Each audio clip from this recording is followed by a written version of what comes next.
भारत 15 अगस्त 1947 को आज़ाद हो गया था, लेकिन यह आज़ादी अधूरी थी। देश आज़ाद होने के बाद भी भारत के भविष्य पर एक बड़ा सवाल खड़ा था। दोस्तों, भारत में 562 रियासतें थी, जिसका कोई निश्चित भविष्य नहीं था। ये भारत में मिलेंगी या स्वतंत्र राष्ट्र बनेंगी? क्या भारत एक अखंड राष्ट्र बनेगा या फिर कई टुकड़ों में बढ़ जाएगा? इस कठिन परिस्थिति में एक व्यक्ति आगे आया, जिसने अपने अदम्य साहस, अटूट संकल्प और गहरी कूटनीति से भारत को जोड़ दिया। उनका नाम था सरदार वल्लभ भाई पटेल। दोस्तों, मैं दीपक आप सभी का स्वागत करता हूं आपके अपनी यूट्यूब चैनल इंडियन कल्चर में।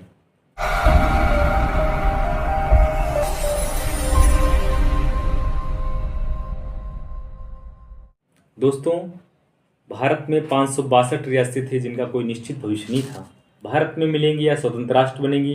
क्या भारत एक अखंड राष्ट्र बनेगा या फिर कई टुकड़ों में बढ़ जाएगा? इस कठिन परिस्थिति में एक व्यक्ति आगे आया, जिसने अपने अदम्य साहस, अटूट संकल्प और गहरी कूटनीति से भारत को जोड़ दिया, जिनका नाम था सरदार वल्लभ भाई पटेल। दोस्तों, आज हम जानेंगे सरदार वल्लभ पटेल की संपूर्ण जीवन, उनका संघर्ष, उनका नेतृत्व, भारत के एकीकरण, उनकी भूमिका क्या रही, उनकी विचारधारा क्या रही और उनकी विरासत, जिन्हें हम स्टैच्यू ऑफ यूनिटी के नाम से जानते हैं। यह सिर्फ एक कहानी नहीं है, बल्कि ऐसी गाथा है जो हर भारतीयों को जानना चाहिए। सरदार पटेल का जन्म 31 अक्टूबर 1875 को गुजरात के नादियाड में हुआ था। वे एक साधारण किसान परिवार में थे, लेकिन उनके विचार असाधारण थे। वे बचपन में ही साहसी थे, मुश्किल हालातों में भी हार नहीं मानते थे। पढ़ाई के प्रति उनका जुनून था, और जुनून इतना था कि उन्हें किताब खरीदने के लिए भी पैसे जुटाए। वे इतने आत्मनिर्भर थे कि वकालत की पढ़ाई के लिए इंग्लैंड गए और टॉप स्कोर के साथ उन बैरिस्टर बने। लेकिन उन्हें क्या पता था कि सरदार पटेल इंसान भारत के सबसे महत्वपूर्ण नेताओं में से एक हो जाएगा। गुजरात के बारडोली में ब्रिटिश सरकार ने कर बढ़ा दिए, जिससे किसान परेशान हो गए। सरकार के इस अन्याय के खिलाफ पटेल ने सत्याग्रह शुरू किया।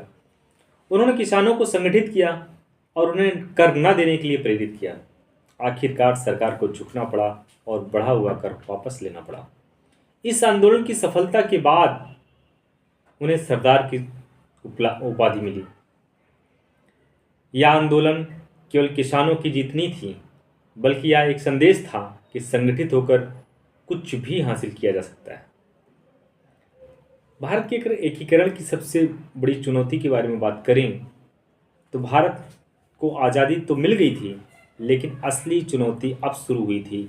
अंग्रेजों के जाते जाते 562 रियासतों को स्वतंत्र रहने या भारत पाकिस्तान में मिलने की जो छूट दी थी, इसका मतलब यह था कि भारत कभी भी कई छोटे छोटे देशों में बढ़ सकता था। सरदार पटेल ने समझ लिया था कि भारत को अगर बचाना है, उनकी रियासतों को भारत में मिलाना होगा। उन्होंने इसके लिए रणनीति बनाई। 3 तरीके से उनकी रणनीति बनाई: राजी, दबाव और आवश्यकता पड़ने पर सैन्य कार्रवाई। उन्होंने राजाओं से बातचीत करके उन्हें समझाया कि आपका भविष्य भारत के साथ मिलने में है, उसमें आपकी सुरक्षित रहेंगे और अच्छा महसूस करेंगे। दूसरा उनका जो कूटनीतिक विचार थे, दबाव बनाना। उन्होंने स्पष्ट कर दिया था कि भारत की अखंडता से कोई समझौता नहीं होगा। तीसरा चीज़ थी आवश्यकता पड़ने पर सैन्य कार्रवाई।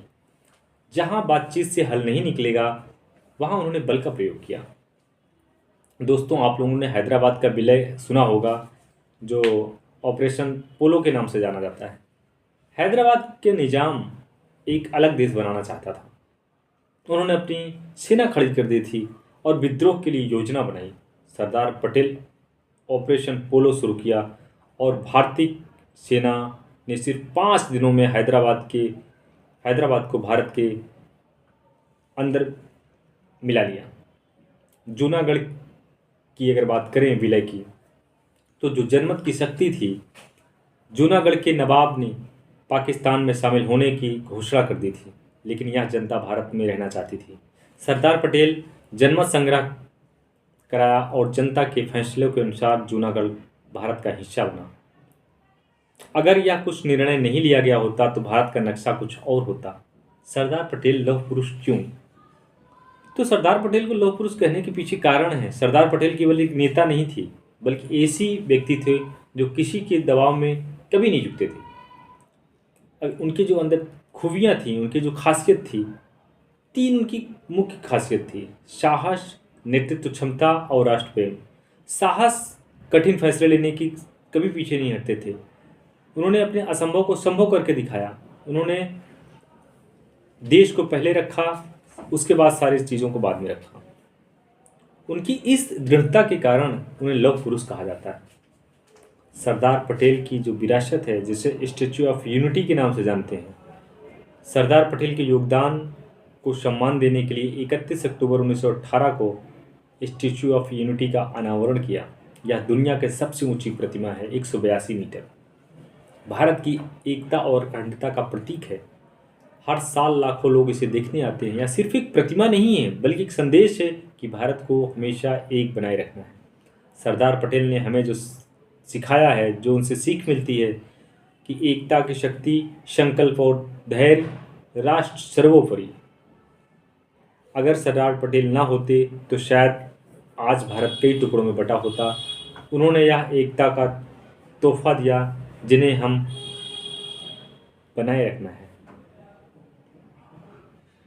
दोस्तों, वीडियो बहुत ही लंबी हो जाएगी, तो हम वीडियो को करते हैं यहीं पर समाप्त। अगर यह वीडियो आपको पसंद आए तो इसे लाइक करें, शेयर करें, चैनल को सब्सक्राइब करें। और दोस्तों, सरदार पटेल के बारे में भी जो हम बात कर रहे थे, वीडियो बहुत लंबी हो जाएगी, तो सरदार पटेल जी का ये वीडियो फर्स्ट है, इसका हम सेकेंड पार्ट लेके आएंगे। तो दोस्तों, तब तक के लिए गुड बाय, नमस्कार, जय हिंद दोस्तों।